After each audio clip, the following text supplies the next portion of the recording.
Hello guys, welcome back to our YouTube channel. This is Chamun. I am Shantale. तो guys, कैसे हैं आप सब लोग? होपफुली सब ठीक हो। तो गाइस, आज की वीडियो होने वाली है मेक इन इंडिया कामयाबी से जारी है। तो हमारे एक सब्सक्राइबर ने हमें सजेस्ट की है वीडियो कि इंडिया को बहुत बड़ा कोई जो है रॉकेट का ऑर्डर मिला है जो इंडिया में बन रहे हैं मिसाइल्स, पता नहीं क्या है ये, ISLP या फिर ISPL। तो देखते हैं भाई ये क्या है, पूरी वीडियो देखते हैं। हिंदी में इसका पूरा टाइटल है, हमें समझ आ नहीं रहा। तो देख लेते हैं। वीडियो स्टार्ट करने से पहले आप हमारे चैनल पे न्यू हो तो लाइक शेयर सब्सक्राइब कर देगा। हमें इंस्टाग्राम पे फॉलो करना मत भूलिएगा। तो गाइस वीडियो स्टार्ट कर लेते हैं। Here we go. दोस्तों, हिंदुस्तान एरोनॉटिक्स लिमिटेड और L&T कंसोर्शियम ने न्यू स्पेस इंडिया लिमिटेड से 840 करोड़ की कीमत पर 5 PSLV रॉकेट बनाने का कॉन्ट्रैक्ट हासिल कर लिया है। ये PSLV रॉकेट का निर्माण करने के लिए इस तरीके का पहला एंड टू एंड कॉन्ट्रैक्ट है। हिंदुस्तान एरोनॉटिक्स लिमिटेड और L&T कंसोर्शियम ने ये बात साफ तौर पर कही है कि वह केवल 2 साल के अंदर ही पहले PSLV रॉकेट को डिलीवर करने के लिए तैयार हो जाएंगे और इसरो की मदद से ये काम और तेजी से किया जा सकेगा। किसी पब्लिक सेक्टर यूनिट के द्वारा इस तरीके का ये पहला ऑर्डर है। PSLV रॉकेट का निर्माण करने के लिए हिंदुस्तान एरोनॉटिक्स लिमिटेड और L&T कंसोर्शियम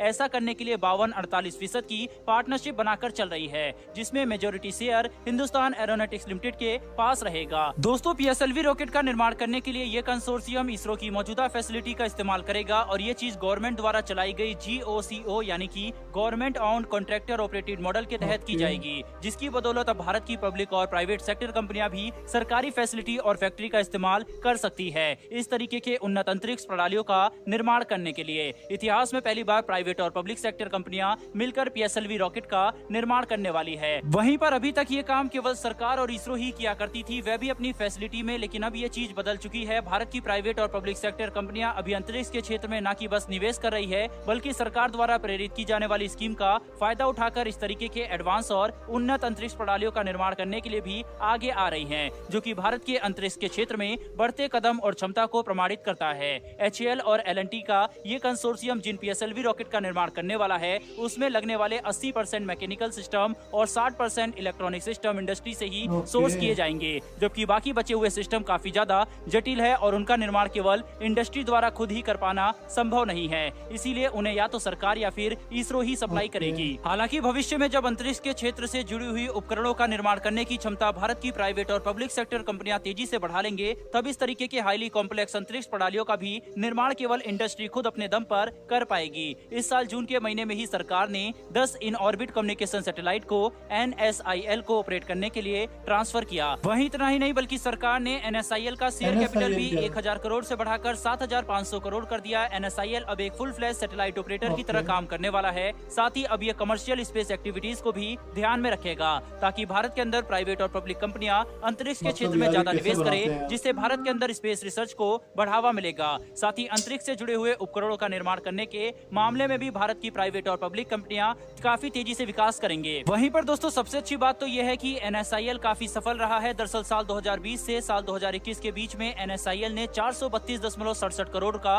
रेवेन्यू जनरेट किया था, जिसमें से NSIL को 121.84 करोड़ का मुनाफा भी हुआ था, जिससे हम ये बात साफ तौर पर समझ सकते हैं कि NSIL एक सफल कंपनी बन चुकी है, जिसका मुनाफा करोड़ों में है और ये भारत के लिए काफी अच्छी बात है। बहरहाल दोस्तों, बढ़ते हैं हमारी दूसरी खबर की तरफ। तो दोस्तों, ये खबर भी काफी अच्छी है। दरअसल भारत ने अब एक बहुत बड़ी सफलता हासिल कर ली है। आपको पता होगा कि भारत ने हाल ही में हमारे पहले स्वदेशी एयरक्राफ्ट कैरियर INS विक्रांत को भारतीय नौसेना की सेवा में शामिल किया। लेकिन भारतीय नौसेना की सेवा में शामिल करने के पहले INS विक्रांत के निर्माण के लिए भारत ने जिस स्टील का इस्तेमाल किया, उस स्टील को शुरुआती दौर में रूस से आना था, लेकिन रूस के द्वारा की गई डिले की वजह से भारत ने इस स्टील को भारत के अंदर ही विकसित किया और 2 तरीके के स्टील को विकसित किया गया। पहले स्टील का नाम है 249A और दूसरे का नाम है 249B। वहीं इन दोनों ही स्टील को विकसित करने से भारत ने एक बेहद ही बड़ी सफलता हासिल कर ली है। ये उस ग्रेड का स्टील है जिसका इस्तेमाल सबसे शक्तिशाली और उन्नत रक्षा प्रणाली का निर्माण करने के लिए किया जाता है, जैसे कि एयरक्राफ्ट कैरियर। और अब ये खबर निकल कर आ रही है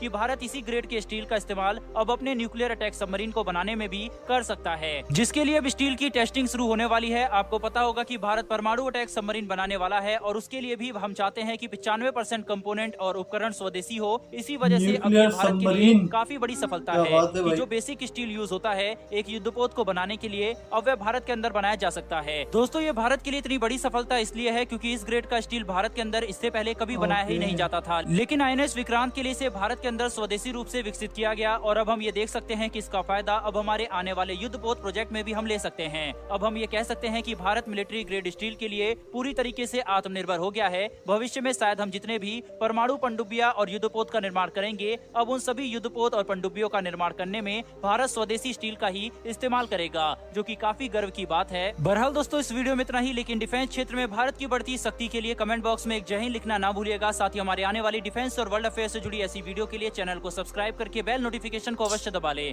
जिससे हमारी वीडियो आप तक सबसे पहले पहुंच सके। फिर मिलेंगे ऐसी एक नई वीडियो के साथ। धन्यवाद। छोटी वीडियो में काफी सारी इन्फॉर्मेशन इन्होंने हमें दे दी। एक की तो हमें पता ही थी, वो विक्रांत की विक्रांत क्या था, INS विक्रांत। हाँ। INS विक्रांत का इन्होंने बताया कि हमें जो है इसके अंदर रशिया से आई स्टील लगनी थी, जो कि डिले हुई, तो फिर इंडिया ने खुद ही अपने पास बनाई। मतलब इंडिया सब कुछ बना रहा है भाई, सब कुछ। क्या चीजें नहीं, क्या चीज इंडिया नहीं बना रहा अपने पास जो है। और बहुत ही जबरदस्त बातें देख के खुशाइंद है। ऐसी थोड़ी दुनिया की 5th लार्जेस्ट इकोनॉमी बन गया है अभी, और मुझे लगता है नजर आ रहा है ना, नजर आ रहा है, बन रहे हैं भाई अपनी made in India, make in India, सब जो है चल रहा है वहाँ पे। एक ट्रेंड मोदी जी ने जो बनाया हुआ कि जो है वो हिंदी में बड़ा आत्म ऐसा कुछ है वो, कि वो जो चल रहा है कि हम अपना ही बनाएंगे, हमें जो है किसी से कुछ लेना नहीं है, अब जो भी होगा हम लोग अपना बनाएंगे। तो बहुत ही जबरदस्त बात है भाई ये, इससे अच्छा होगा क्या। और वहाँ की प्राइवेट कंपनी, प्राइवेट सेक्टर भी इसमें बढ़ चढ़ के हिस्सा ले रहे हैं, खुद बनाते, कितनी मेहनत करते हैं। और दूसरी चीज ये कि जो है अपना रॉकेट्स के भी जो है फर्स्ट में जो बताया कि 840 करोड़ के जो है रॉकेट्स के उनको बाहर से कहीं से ऑर्डर्स आए हैं। तो मतलब आप इमेजिन करो कि जो है जब आप बनाते हो तो आप जो है सिर्फ अपने मुल्क के लिए बनाते, फिर आपसे दुनिया खरीदती है और फिर आपकी डिमांड भी अलग ही होती है भाई। तो भाई काफी अच्छी वीडियो थी, काफी अच्छी लगी। आप लोगों को बताइएगा कैसी लगी। हमारे चैनल पे न्यू हो तो लाइक शेयर सब्सक्राइब कर देगा, इंस्टाग्राम पे फॉलो करना मत भूलिएगा। तो गाइस मिलते हैं नेक्स्ट वीडियो में। Bye bye.